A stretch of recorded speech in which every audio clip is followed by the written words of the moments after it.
Guys, I am Ambika from गाइडली। आज हम इस साल के सबसे most awaited notification RRB PO की टू डू लिस्ट के बारे में बात करने वाले हैं, जो कि अप्रैल का मंथ स्टार्ट हो चुका है। और ये बहुत ही इम्पॉर्टेंट टाइम है जब हम अपनी आईबीपीएस कैलेंडर के हिसाब से अपनी प्रिपरेशन स्टार्ट करें। तो आज मैंने आरआरबी पीओ के लिए एक मास्टर प्लान बनाया है। बिगनर्स और ऑलरेडी प्रिपेयर्ड दोनों के लिए ही बनाया है, और ये डेली का ही टू डू लिस्ट होगा। तो यदि हम सबसे पहले बात करें ऑलरेडी प्रिपेयर्ड की, तो ऑलरेडी प्रिपेयर्ड के सारे बेसिक कॉन्सेप्ट क्लियर हैं, इसलिए मैंने उनकी टू डू लिस्ट में डेली या 2 दिन में एक प्री का मॉक डाला हुआ है। प्री का मॉक देना इसलिए ज़रूरी है क्योंकि उसमें 2 ही सब्जेक्ट आने वाले, मैथ्स और रीजनिंग। तो मैथ्स और रीजनिंग दोनों ही हमारे जो हैं वो प्रैक्टिस मांगते हैं, और प्रैक्टिस जो होती है वो 1 आध महीने करने से नहीं आती है। इसलिए हमें डेली अपने 2 दिन में एक प्री का मॉक डालना होगा, ताकि हम डेली प्री का प्रैक्टिस कर पाएँ या 2 दिन में प्री का प्रैक्टिस कर पाएँ। ओके, नेक्स्ट है, मैंने उनके में एक मेंस की शीट डाली है। शीट ये गाइडली की डाली है मैंने, और आप जो भी मॉक वगैरह यूज़ करते हो, वैसे भी ज़्यादातर स्टूडेंट्स के पास में 2 प्लेटफॉर्म तो होते हैं जो वो यूज़ करते हैं। तो आपके पास में यदि कोई मॉक है तो आप मॉक से, या फिर आपके पास गाइडली है तो बेस्ट ही है। इसमें हर एक एग्ज़ाम के हिसाब से शीट मिलती है एग्ज़ाम वाइज टारगेट में। तो आप एग्ज़ाम वाइज टारगेट में जाकर आरआरबी पीओ का, मेंस का डेली का टारगेट ले सकते हो। यहाँ से मैथ्स, रीजनिंग और इंग्लिश तीनों सब्जेक्ट के लिए यहाँ पे डेली वाइज टारगेट रहते हैं। तो आप वो 50 डे का शेड्यूल फॉलो कर सकते हो। आपको मैथ्स, रीजनिंग और इंग्लिश तीनों के ही 20-20 क्वेश्चन मिलेंगे। तो आपको वहाँ से डेली अपने मेंस लेवल मैथ्स, रीजनिंग और इंग्लिश में काम करना है। उसके अलावा यदि आपने करंट अफेयर स्टार्ट अभी तक नहीं किया है, तो अभी भी देरी नहीं हुई है। आप अप्रैल मंथ से अपना करंट अफेयर स्टार्ट कर सकते हो। आपको अप्रैल मंथ से लेके सितंबर मंथ का करंट अफेयर कवर करना है, ठीक है।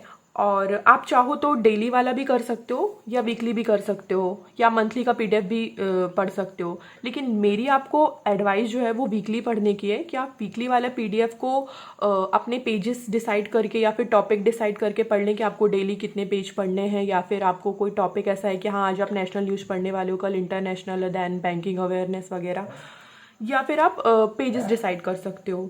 ओके, तो आपको वीकली पढ़ना चाहिए, और फिर मंथली वाला जो पीडीएफ होता है ना, आप उससे एक बार रिवाइज कर सकते हो। तो ये आपका 2 बार रिवीजन हो जाएगा मंथ में। ओके, और साथ में अप्रैल मंथ से सितंबर मंथ तो करंट अफेयर हमें पढ़ना ही है, लेकिन साथ में ये बजट का सेशन है जो फरवरी में 2023 में बजट आया हुआ था।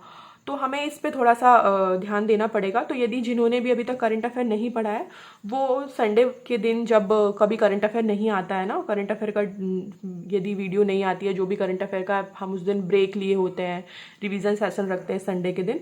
तो संडे के दिन थोड़ा सा बजट का एक, किसी भी टीचर का एक आप वीडियो देख सकते हैं, और उन्हीं का एक एमसीक्यू, या गाइडली की तरफ से भी जो बजट का एमसीक्यू और थ्योरी का फॉर्मेट वाला पीडीएफ है, आप उससे आप इसको रीड करके रख लें।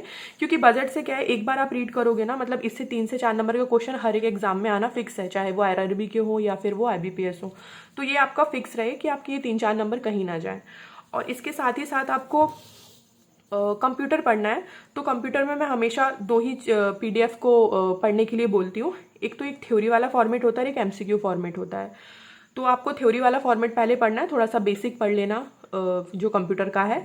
उसके बाद आपको एमसीक्यू पढ़ना है। तो जो बेस्ट 300 एमसीक्यू या बेस्ट 500 एमसीक्यूज, इनके यदि आपने 1 या 2 पीडीएफ पढ़ लिए, तो वो आपके आरआरबी के कंप्यूटर के लिए तो सफिशियंट होंगे।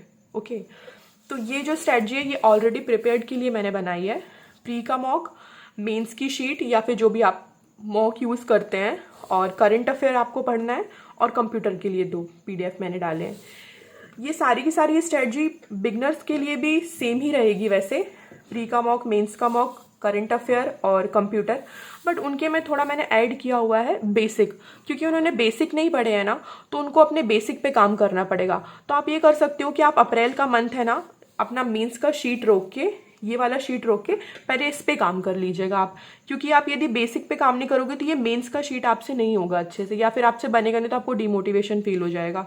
तो इससे बेटर है कि आप ये मेंस का शीट रोक देना, अप्रैल के मंथ में अपने बेसिक कर लेना। तो आपको हर एक टॉपिक के बेसिक को करने के लिए ना 3-3 दिन देने हैं, ठीक है। जैसे आपने मैथ्स में समझा कि आपको मैथ्स में टॉपिक पढ़ना है, तो आपने परसेंटेज सोचा, तो आपको परसेंटेज को प्रॉपर 3 दिन देने हैं।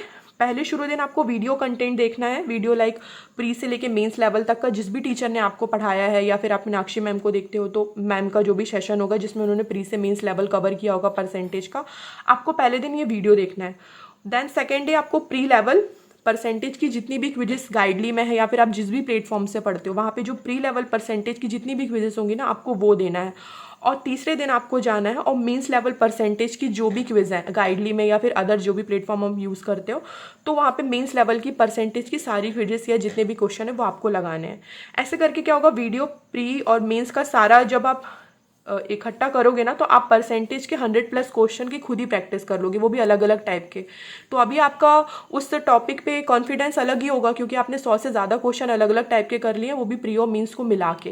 तो आपको ऐसे ही ना हर एक सब्जेक्ट के हर एक टॉपिक को ऐसे दिन डिसाइड करने हैं, पहले video then pre then mains, क्योंकि टॉपिक एक बार कवर करते हैं, बार बार टॉपिक नहीं पढ़ते हैं। तो अभी आपके पास वक्त है, अभी आप अप्रैल के मंथ में टॉपिक करें तो प्री से मेंस लेवल तक का ख़त्म कर लें। देन आपका जब टॉपिक ख़त्म हो जाए तो फिर आप ये मेंस की शीट पे आ जाएं आप भी। तो आपको भी आरआरबी की शीट में या फिर जो भी आपके पास मॉक है, आरआरबी पीओ का जो मॉक है, आपको वहाँ से डेली मैथ्स रीजनिंग इंग्लिश करना है। हाँ, लेकिन जो मॉक देने वाले हैं ना वो अपने एक दिन के टारगेट में मॉक ना डालें, क्योंकि आप एक दिन में ही बैठ के पूरा मॉक और फिर उसका एनालिसिस नहीं कर सकते, ये बहुत जल्दीबाजी हो जाएगी। इसलिए यदि आप मॉक देते हो तो आप 3 दिन तक एक मॉक को ले सकते हो कि एक दिन आपने फुल लेंथ बैठ के मॉक दे दिया, देन 2 दिन उसका एनालिसिस पे फोकस किया। ओके, और यदि आप शीट करते हो गाइडली की एग्जाम वाइज की, तो फिर वो डेली अपने 20-20 क्वेश्चन होते हैं, वो ईजिली हो जाते हैं। आप उसमें वीडियो सोल्यूशन भी देख सकते हो यदि आपको कुछ नहीं बनता है तो। ठीक है, तो आपको ऐसे करके अपनी टू डू लिस्ट बनानी है डेली के, आपके हर एक एग्ज़ाम के हिसाब से, प्री मेंस के हिसाब से, और हर एक टॉपिक पे काम होना चाहिए बस। ठीक है, तो ये मैंने आपका पूरा प्रॉपर आरआरबी पीओ के लिए शीट बनाया हुआ है, आप इसे फॉलो करना क्योंकि मैंने हर एक सब्जेक्ट को इसमें कवर किया हुआ है। तो आपकी ये जो भी प्रॉब्लम है ना कि डेली हमें क्या पढ़ना है, कैसे पढ़ना है, कैसे सब कुछ मैनेज होगा, ये सब प्रॉब्लम सॉल्व हो जाएगा क्योंकि अभी हमारे पास बहुत वक्त है। यदि हम आज से भी स्टार्ट करते हैं ना, जिन्होंने भी अभी पढ़ाई स्टार्ट नहीं करी और वो आज से भी स्टार्ट करते हैं, या फिर जिनका भी अभी तक सिलेक्शन नहीं हो पाया 2022 में, डिमोटिवेट होने की कोई ज़रूरत नहीं है। आप ये समझिए कि आपको 3-4 महीने और मेहनत करनी है, आप खुशी खुशी कर सकते हैं 3-4 महीने मेहनत। तो आपको यही प्रॉपर पूरा टू डू लिस्ट फॉलो करना है जो मैंने आपको ये बनाकर दी है। इससे आप क्या होगा, आपका हर एक सब्जेक्ट कवर हो जाएगा और फाइनली आपको मेंस में कोई प्रॉब्लम नहीं होगी, और मेंस में आपके बहुत एक्स्ट्रा मार्क्स ही आएंगे ताकि आपको इंटरव्यू के बाद फाइनल सिलेक्शन में भी प्रॉब्लम नहीं होगा।